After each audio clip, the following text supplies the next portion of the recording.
Welcome to another episode, everyone. Please subscribe to the channel if you have not done so. The Trey Gangster Crips, well, they had a bloody, vicious war with the BGF. One individual in particular, by the name of G-Tru from Trey Gangster, single-handedly wiped out the BGF, really. He had multiple bodies in this war with the BGF. Let's find out how the war started and why. All information is accumulated from FBI/US.gov documents. Okay, it's just a disclaimer there. Sheesh. Check this out.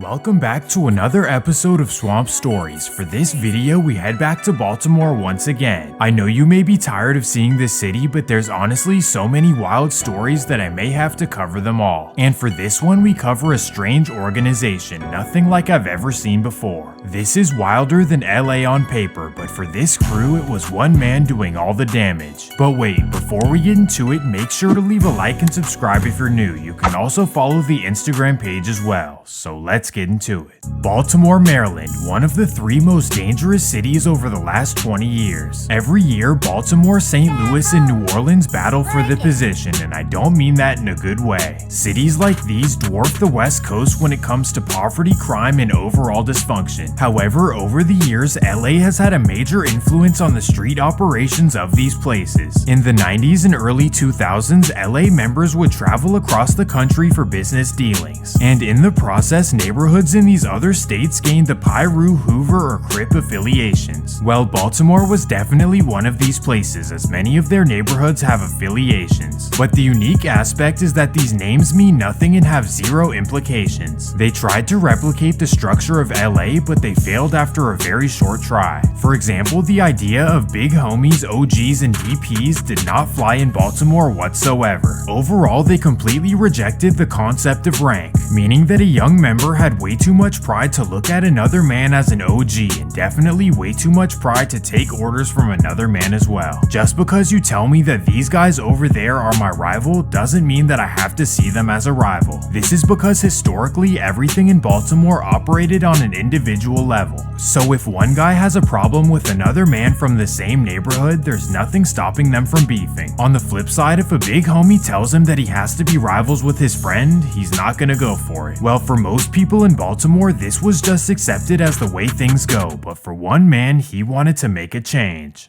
Let me introduce you to a man named Trayvon Hall, also known as G-Tru.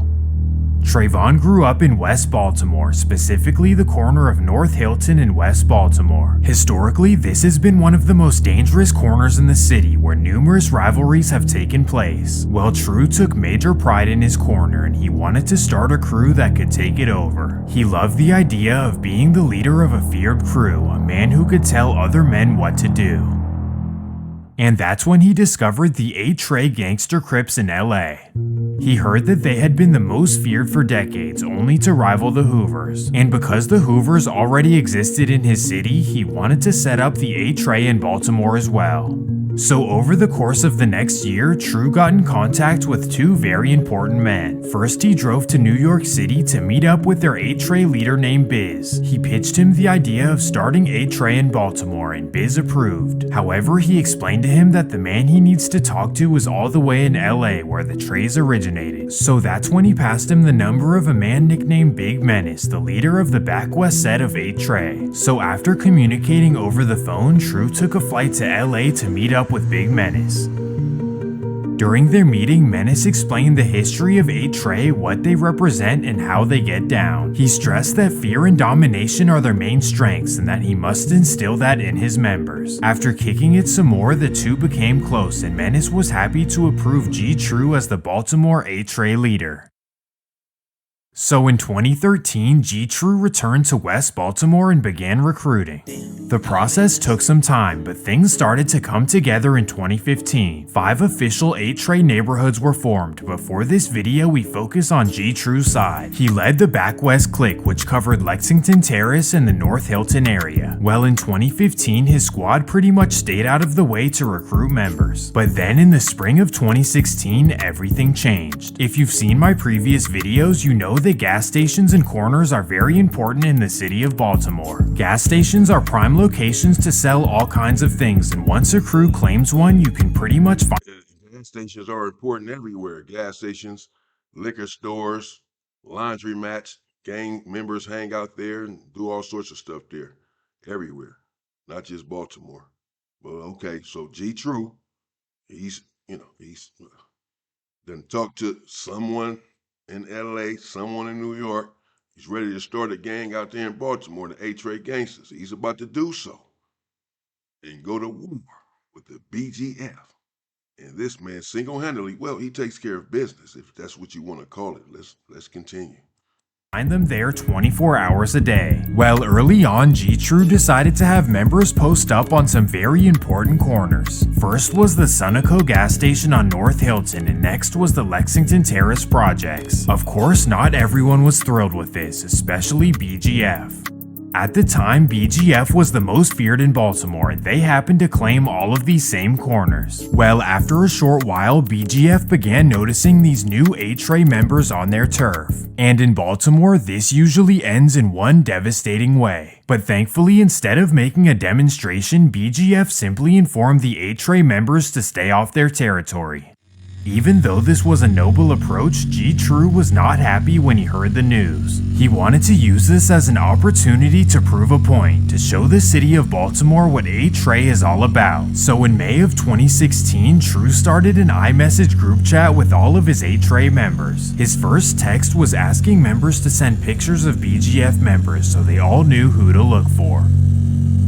They sent pictures of 2 men, Shyheim Brown and Albert Pittman. These are the 2 West Baltimore BGF members who they believed were the most feared. And that's when Tru texted the group chat saying that they better bash these 2 men before they become respected A-Trey members. He then said to become a Trey, you must bash a J, referring to BGF's nickname. The texts were directed to 4 prospective members: Darren Hickman, also known as Chisel, Marcus Williams, also known as Gangster C, Keith Pinson, also known as Gotti, and Alvin Johnson, also known as Jug.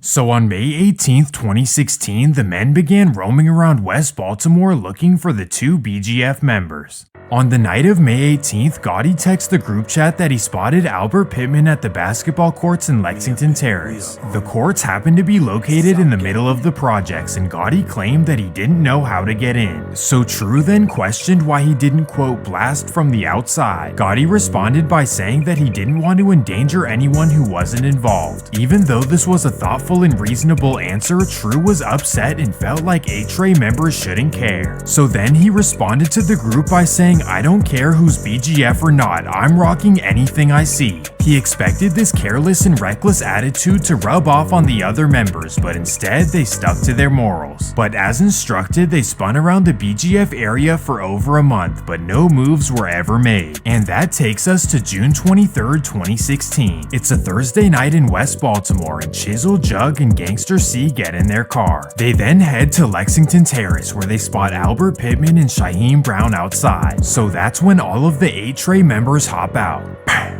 Thankfully, they hit nothing but plywood and everyone was okay. After hearing the news, G-Tru expressed his frustrations in the group chat. He simply could. They hit nothing but plywood. They hit nothing but plywood, these dudes. They don't really want to do anything, apparently. They don't want to be putting in work. They don't believe in OGs and big homies out there and all of this. Well, they just don't want to take direction. Because out in LA, yeah, your big homies are going to have you on missions. And you're going to go on those missions and take care of business. That's just what it is if you want to be a part of the gang culture. Don't get involved. That's what I would advise you. Do not even begin with it. Period. But G-Tru, so these dudes ain't got out and shot at these 2 BGF members who are supposed to be the most prominent, the most feared. They want to start at the top, take out the head. take out the shot callers, send a message to the rest of the dudes under them. We just took these dudes out, y'all next.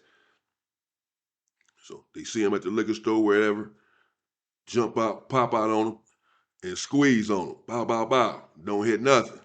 But G-Tru says, okay, watch this.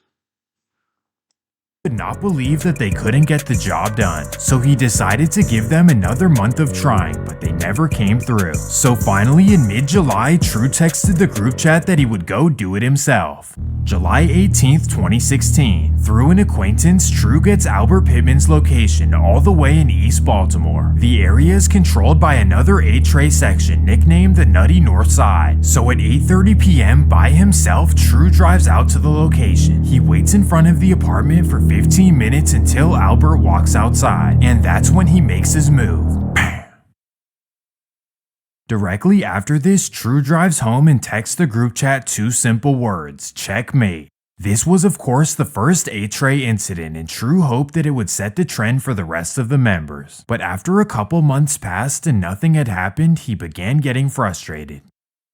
On October 1st, 2016, True contacted his fellow A-Trey leaders in other states. He asked them what to do about inactive members who won't follow directions. The leaders told him to weed out members who didn't follow directions and to only keep those who followed his orders. The only problem was that True had no one who was coming through for him, so that would mean he had to get rid of everyone. So instead, he had to keep to himself about his frustrations and just wait patiently. Nothing would happen for 4 months, and True would go out and do it for himself once again. November 11th, 2016. By himself, True drives to the Lexington Terrace and spins around the block. And this time in front of the food mart, he spots Shaheem Brown. So that's when he parks his car and hops out. True had now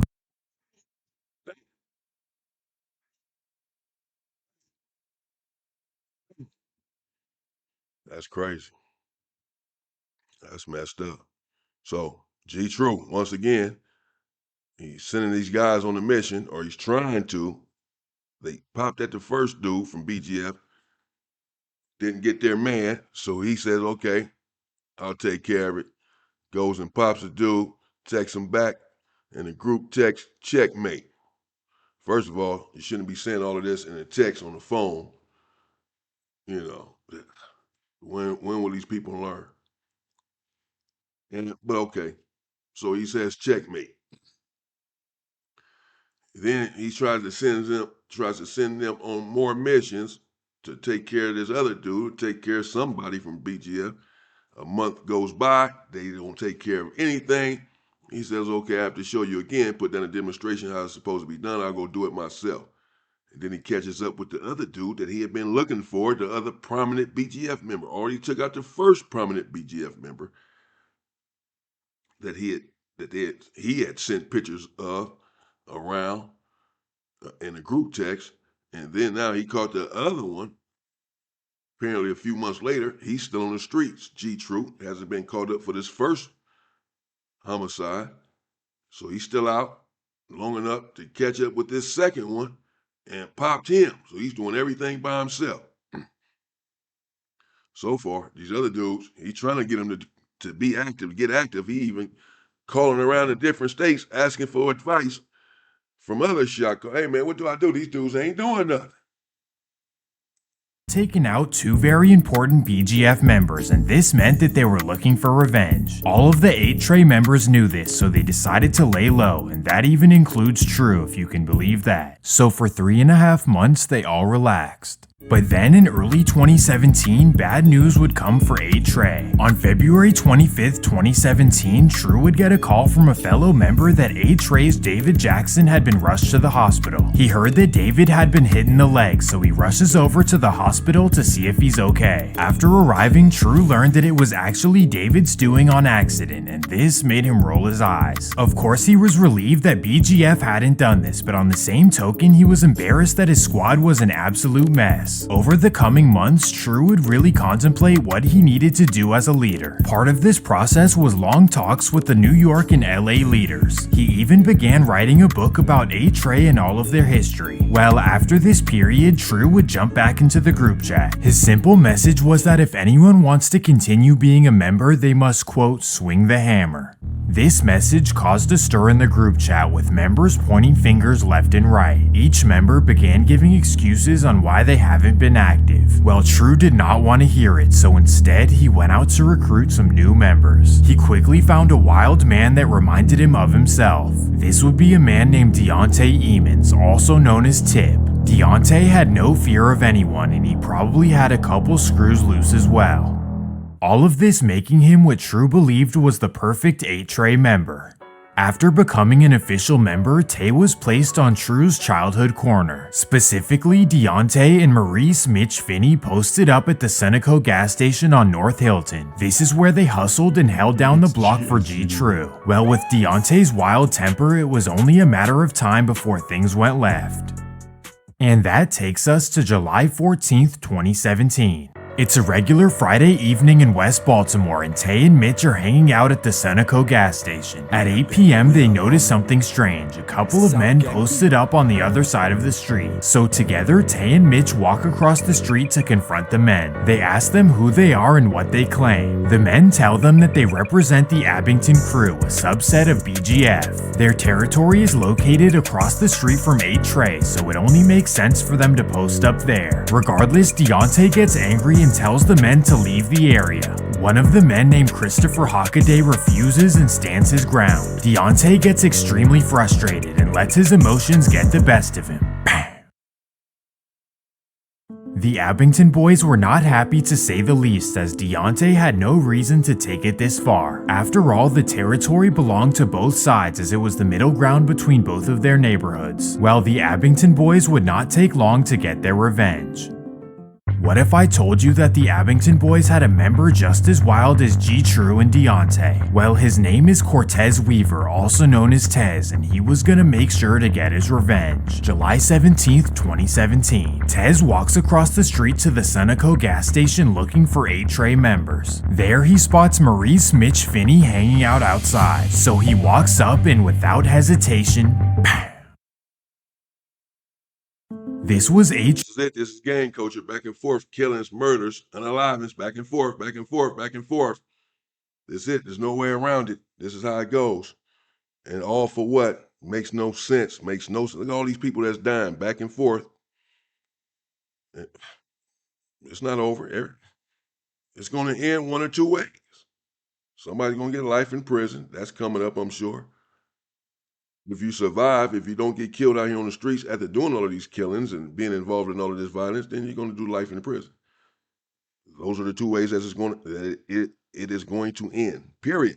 Trey's first official loss, and it happened to be one of their only active members. As you would expect, G-Tru was devastated and of course furious as well. Mitch was one of his close childhood friends, so this one cut really deep. And even though his side instigated this, he still felt like he was the victim. So the next day, he sent paragraphs to the group chat ranting about what they need to do. He vowed to claim 3 BGF lives, and he needed his members to step up. All of the members talked a good game in the group chat, but nothing would happen for the next month. On the morning of August 12th, G-Tru would make an Instagram post vowing to get revenge for his best friend Mitch. And later that day, he would unfortunately come through with his promise. At 10 p.m., G-Tru calls up Gotti and asks him to bring him his car. He then removes the license plates, hops in the car, and drives over to the Abington territory. In front of the Abington liquor store, he spots a very important man. This would be a member named Theron McClary, a man whose rap sheet is longer than a giraffe's neck. So G-Tru hops out solo once again. This was a major deal in Baltimore, as Theron was an infamous man on the west side. That's three of them. Allegedly, G-Tru done took down by himself. Ain't nobody else doing nothing. None of these individuals are active whatsoever. Oh, well, the other dude, I guess Deontay, ended up saying he crazy too or something. But G-Tru is the one so far got 3 bodies, and all of them he's solo by himself popping on shit. With this major move, G-Tru hoped that this would inspire other 8-Trey members. However, 11 months would go by and nothing would take place. And here we are once again, G-Tru thinking he needs to do it all himself. July 6, 2018. It's a Friday night in West Baltimore and the Abington boys are outside of their local market playing dice. The reason they're comfortably outside is because it had been 11 months since anything had happened. And I only say that because in Baltimore that's forever. Well, little do they know, True is having one of those days where he wants to make a statement. So at 10 p.m. True leaves his house and heads down to the Abington area. He then observes the dice game and decides to make a terrible move. He actually used the same blower here that he did with the 2017 Thomas McClary incident. Ultimately, this is how police tied the two incidents together. But wait, we're not quite there yet. Well, single-handedly, True had gotten the back west A Trey to be one of the most feared sections in the city. This is despite many of his members never popping out. And unfortunately for him, this trend would continue into 2019. Enough was finally enough, and True decided to call an 8-Trey leader named Paco Diamonds all the way in LA. Over the phone, he asked the man for advice on what to do about inactive members, and that's when True learned about the infamous DP. True was inspired and wanted to DP a member named Ronnie Finney, also known as Finn. Finn happened to be one of Mitch's closest friends, so after he passed, he vowed to get revenge. Of course, this never occurred, and G-Tru wanted to punish him. So after his phone call with the LA leader, True informed Finn that he would undergo a DP. Finn refused to oblige, so then True called over another member to help him out. This would be a member named Wrigley Shipley, also known as Crazy. Well, after calling him over, Wrigley decided not to participate. In fact, all of the 8-Trey members thought this was a ridiculous idea and wouldn't help out. This is when True knew that nothing would come of 8-Trey and that he couldn't be like the leaders in LA or New York. By the spring of 2019, he had given up his dreams and decided to let the members do whatever they wanted. For most members, this meant sitting back and chilling, but for one member, it was the complete opposite. This, of course, would be Deontay Emons, and while the other members were sitting in the house chilling, he was outside as wild as ever. And that takes us to March 4th, 2019. It's a Monday night on the 8-Trey side of Hilton Avenue. It's a slow day, so Deontay decides to leave the Sunoco gas station to go post up on another corner. As he makes his way down, he notices an unfamiliar face on St. Joseph. So Deontay gets curious and approaches the man. He questions where the man is from and what he represents. Deontay then learns that the man has affiliations with BGF. That's when the two get into an argument, and sadly, Deontay takes it to the next level. Deontay then fled the scene on foot and was able to get away. But then the next day, an 8-Trey member named Smuppy would send a picture of Tywin Smith to the group chat with a question mark. True and Deontay would both respond confirming it was them. And to make things worse, later that day they would both take it to social media. Deontay would make an Instagram post pretty much bragging about what he had just done. And True would leave a comment that said no attempts, meaning that Tay always gets the job done. At this point, Deontay and True felt untouchable, kind of like they were evil. They felt untouchable, so they're telling on themselves now is what they're doing. They felt untouchable indeed. They all in the text messages with it. They all in the group chat. You know, he alluding to Deontay is alluding to the fact that he just unalived someone, and then the other guy, G-Tru, talking about, you know, basically he never leaves. There's no attempts. He gets the job done. He doesn't leave any witnesses. And G-Tru himself, according to this, what we're looking at, he's up to 4 bodies, all by himself. But they talking on the phone. Certainly, that's all going to catch up to him. This is a 2-man wrecking crew, really 1 man.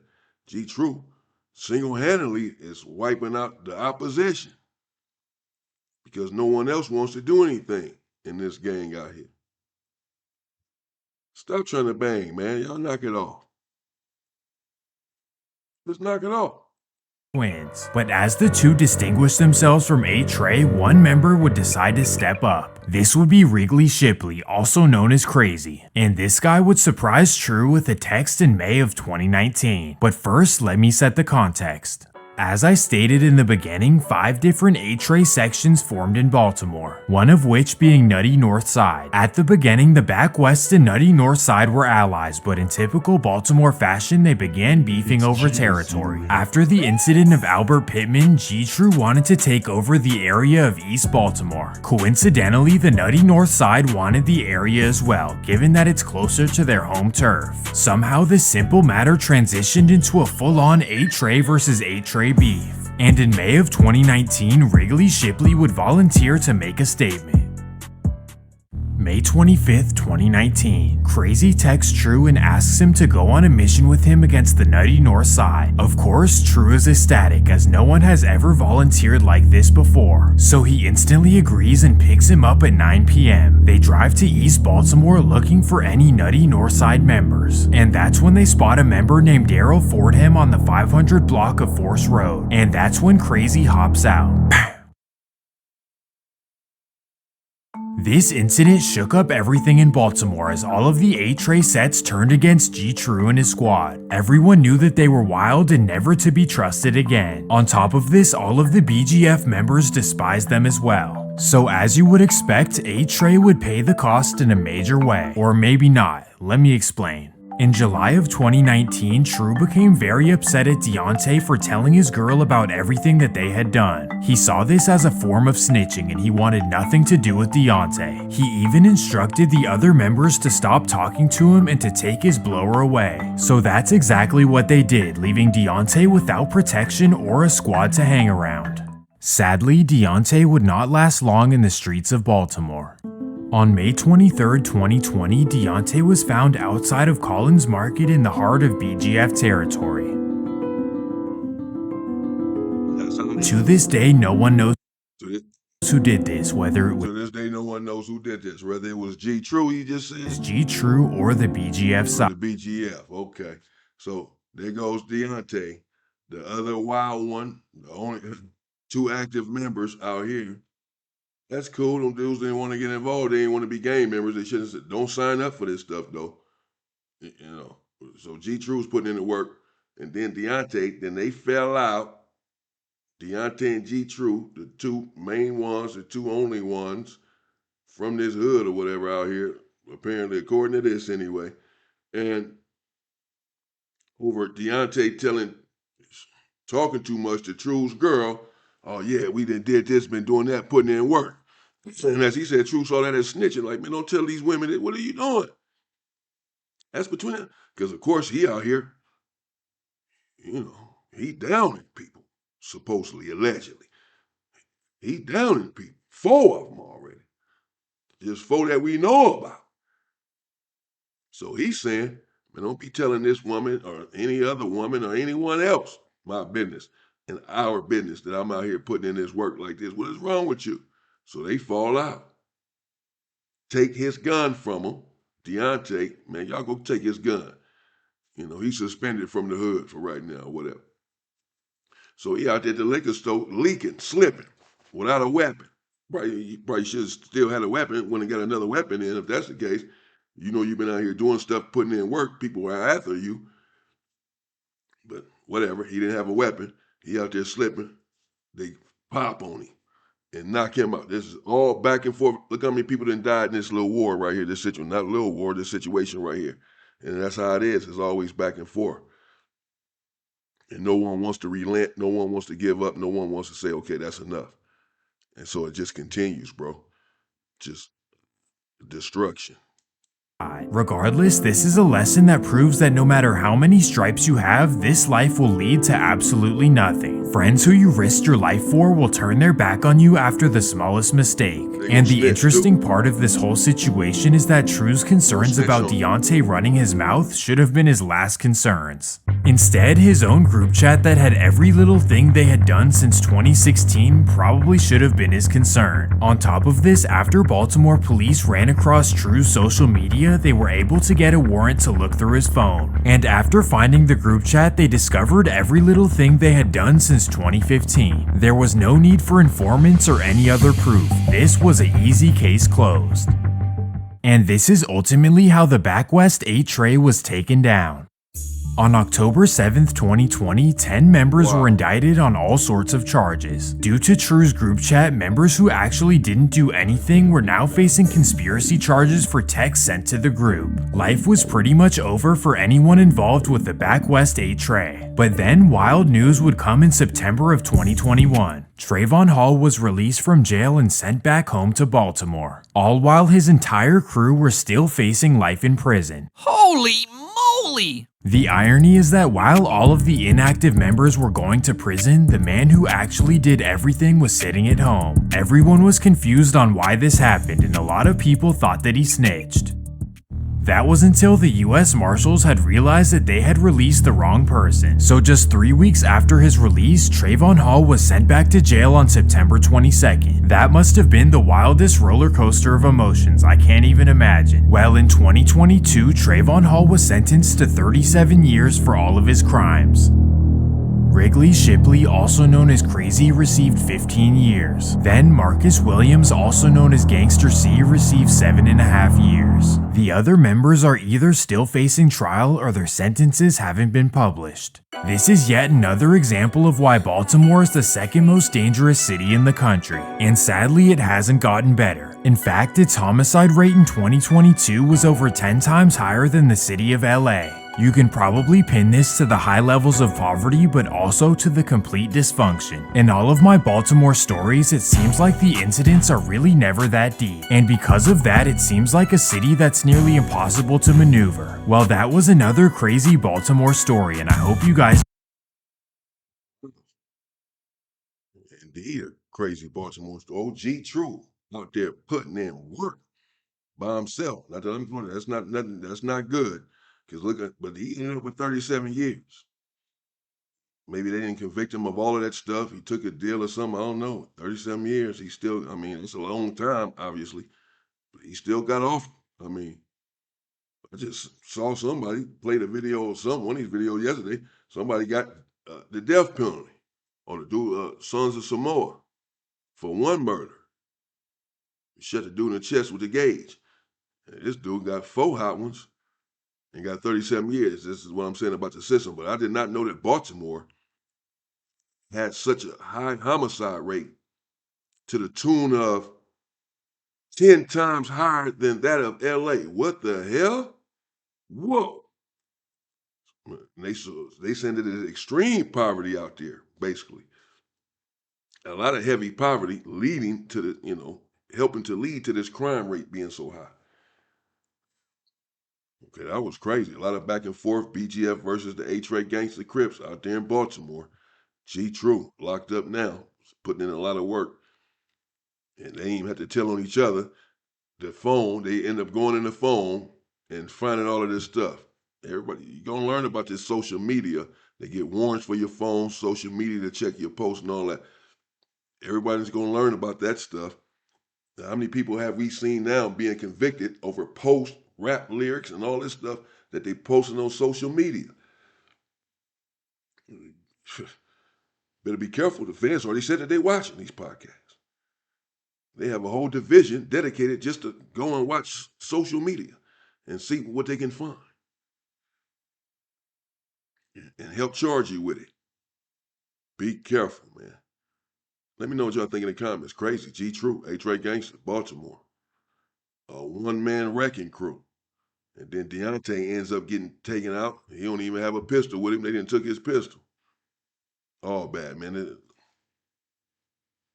Where's the hero in the story? Where does it end well? Any of these stories? Do these people walk out and walk off into the sunset, into paradise, and live the rest of their lives happily with a boat and a home and a wife and kids and money in the bank?